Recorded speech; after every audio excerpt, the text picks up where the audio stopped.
So in my previous home lab theme video, we built a 42U rack system that's loaded with everything, ranging from a DIY NAS system that I built years ago to my Unify or my Ubiquity home network system and home security, as well as even media systems like a Sonos app. So today's video, we're going to be taking that home lab setup up to the next level. We're going to be adding a whole bunch of different things to it. We're going to be expanding a lot of the features that it already has. We got Ty here again, and we're going to crush this one again. As always, if you guys want to check out his channel, because this is his forte, he focuses fully on smart home tech, home network, Wi-Fi, all of that stuff. So if you want to learn more about that stuff and really get in depth into it, you should definitely check out his channel. We started off by tackling all the outdoor installs while there was still plenty of into it. You should definitely check out his channel. We started off by tackling all the outdoor installs while there was still plenty of daylight left. First up was the G4 Doorbell Pro PoE kit. It comes with a single doorbell camera and chime, both powered and connected through one Ethernet cable.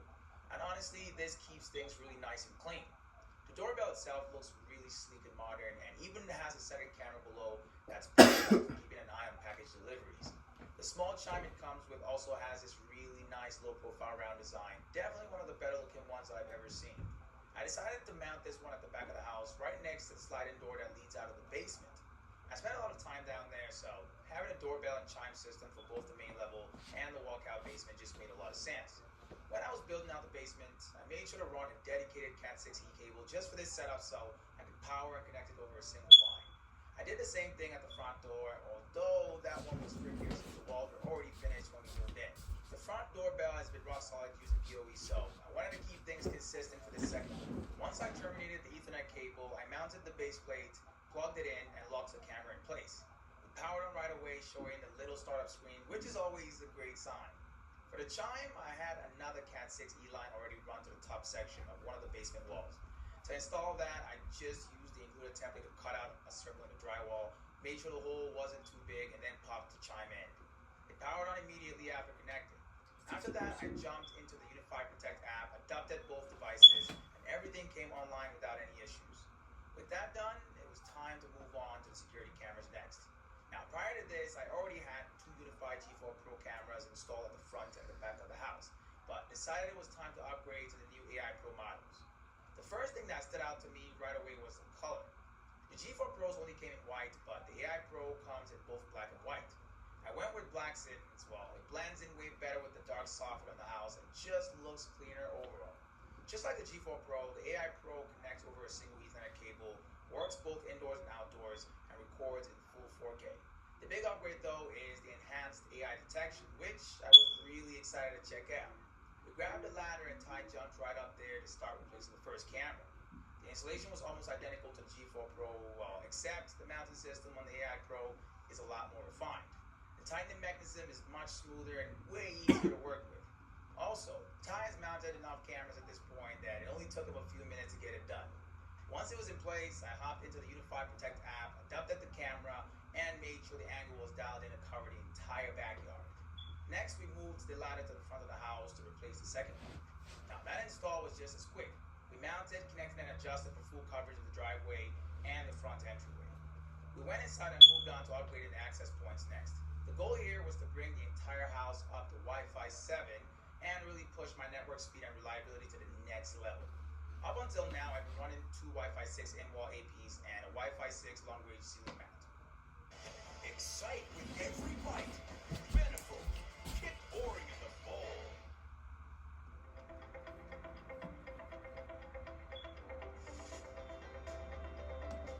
That setup had been great for a very long time, especially since most of my devices were still Wi-Fi 6 back then. Now, I've got a lot more Wi-Fi 7 devices that I use on a day-to-day basis, so it was really time for an upgrade. I decided to swap out the older U6 in-wall APs for the new U7 Pro in-wall models. They have a really similar design, but the new ones are a bit larger and of course support Wi-Fi 7.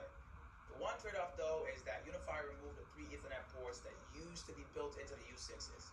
Honestly though, I wish they'd kept them because that made the older models super versatile. One solid improvement though is that the U7 Pro uses 2.5G PoE ports instead of 1G like the older U6. That higher bandwidth makes a huge difference when you're trying to get the most out of Wi-Fi 7. Installing these in-wall APs is honestly pretty straightforward. It's basically replacing one of those built-in Ethernet ports you might already have around the house with an access point. I started by replacing the first U6 located in the room on the main floor. I popped off the old AP, swapped out the mounting plates, connected the Ethernet cable, and snapped the new U7 probe in place. Once it was powered on, I adopted it into the Unify app and made sure everything was working correctly. Next, we moved upstairs to the second floor where all the bedrooms are located. Ty handled that install while I set up the software side. He had the second U7 mounted and running within minutes, and I added it into the app as soon as it came online. The final access point we installed was the E7, which replaced my old Wi-Fi 6 long-range ceiling mounts in the basement studio. Now that space is wide open, so I like keeping the setup clean with the ceiling mounted AP.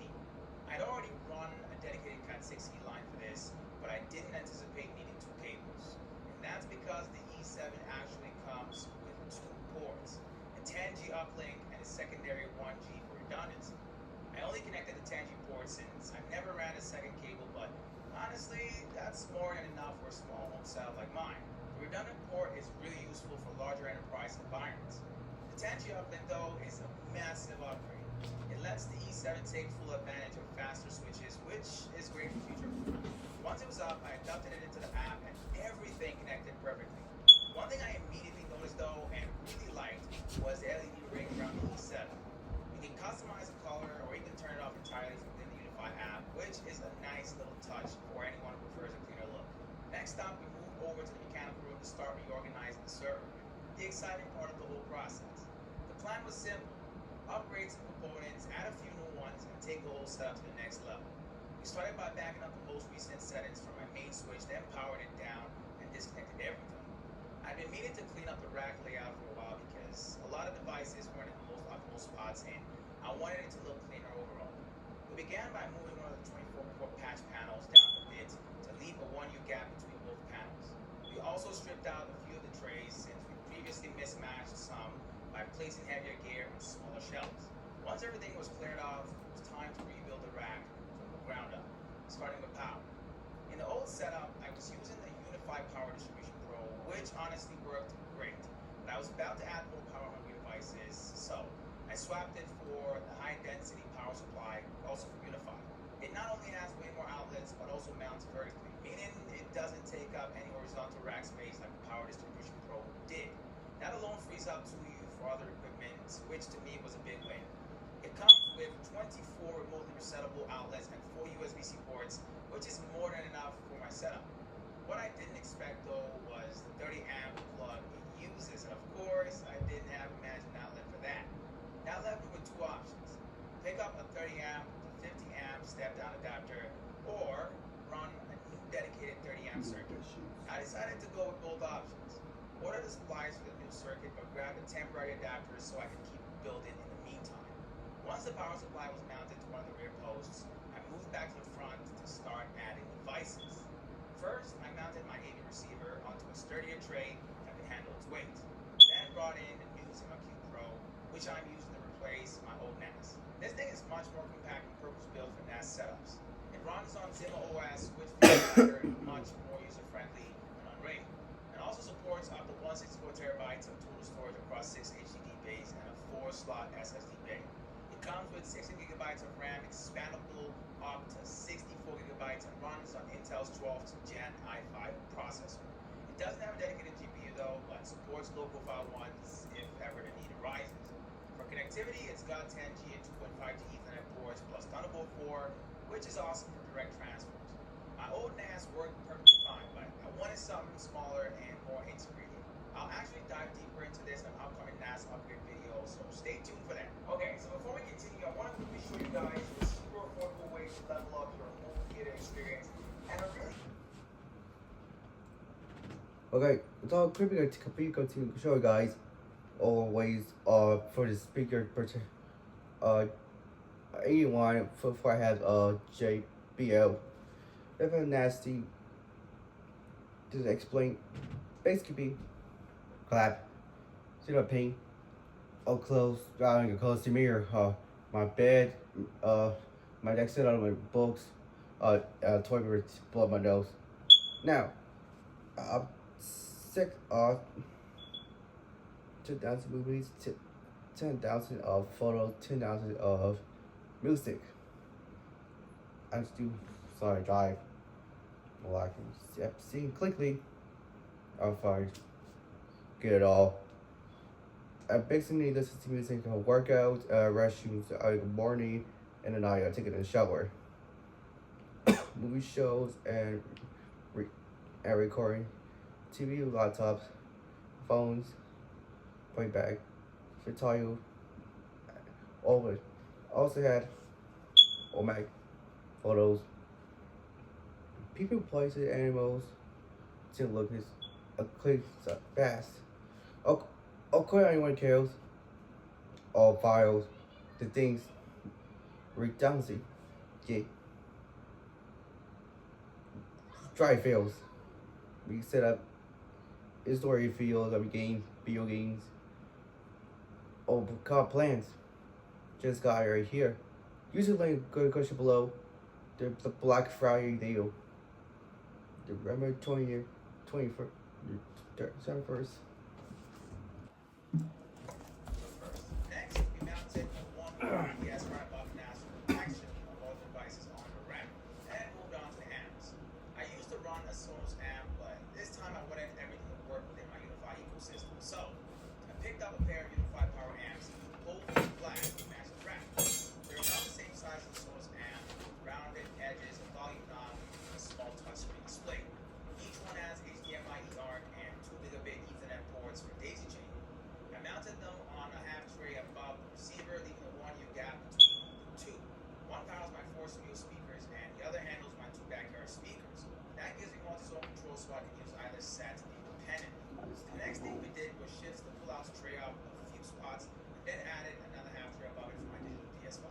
Before adding more gear, we moved to the top of the rack to reinstall the 48-port PoE Ethernet switch first, placing it neatly between the panels for easier cable routing. At this point, it was time to bring in Unified Dream Machine Pro Max. This is a big step up from the original Dream Machine Pro. It comes with a 2.5G WAN port instead of 1G, which finally lets me take full advantage of my 1.5G internet plan. It also has dual HDD bays for NVR footage and a built-in 128GB SSD for faster overall system performance. We mounted it below the second patch panel, installed a 10TB drive on the base, and left the second empty for future redundancy. Even with the single drive, I can store roughly 60 days of security footage from all of my cameras. Below that, we added another 1U tray for all my smart home hubs, followed by one more tray lower down for the mini PC, and then the printer on a sliding tray for easy access. This time, instead of using SFP Plus adapters, I connected the Dream Machine Pro Max to the 48-port switch with a 1 to 25G direct attached uplink cable. It auto-optimizes link speed and gave me a 10G connection between both devices right away. Due to the shape of my internet router, I decided to move that off the rack and save some vertical space by moving it over to the other side of the room. I ran a dedicated Cat6e line over for that and then powered everything on temporarily to test. For the first time ever, I was hitting over 1 gig speeds for my internet, which was really cool to see. After restoring my backup configuration, I realized I still needed 10G and 2.5G PoE++ ports in order to power the new Wi-Fi 7 access points that I installed. And the 48-port switch on the rack just didn't have them. So I added the Pro HD 24 PoE switch, which comes with 2 10G PoE++ ports, 22 2.5G PoE++ ports, and 4 10G SFP+ ports. It's essentially a beast and basically future-proofed my entire setup. To make room, we shifted the network section slightly, moving the 48-port switch down and placing the new Pro HD 24 PoE between the patch panels. All 3 switches were linked together using auto-uplink cables for clean, optimized connections. Finally, I added the new switch to the Unify app and made sure all the ports were working as expected. I decided to add a tiered storage rack on the opposite wall for extra items and routed all the cables that I needed for that before placing it. I brought in the internet router next and placed that on the second shelf alongside a small label printer that I use for my business quite often. Once my 30A to 15A converter arrived, I used it to temporarily power the rack until the dedicated 30A circuit was ready. Monitoring and quick troubleshooting, I mounted a 17-inch portable display on the wall using a low-profile bezel mount. I positioned it near an outlet for a clean look, connected HDMI and power, and then placed my Oscar tool bench right underneath the storage and so I can place a keyboard and mouse. I also installed a wall cabinet for my power tools with Hannah's help, Used anchors where there weren't studs, mounted it securely, added the inner tray and lockable door, and even set up a charging station inside. The cabinet has tiered storage inside and space at the top and bottom for different tools. Right below it, I store my Dreamy Wet and Dry vacuum. It's loud when in drying mode, but since I soundproofed this room during the basement build,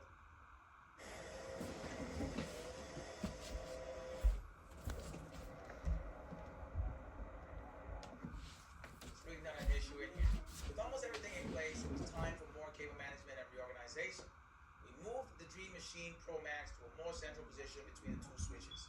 The final order from top to bottom went 24 port patch panel, Pro HD 24 PoE switch, 1U gap, the Dream Machine Pro Max, another gap, the 48 port switch, then the second patch panel. We even added a third patch panel just for the visual balance and covered the unused ports for a clean, finished look. Between the Pro HD switch and the Dream Machine Pro, we added a blank panel to finish it off for a clean appearance.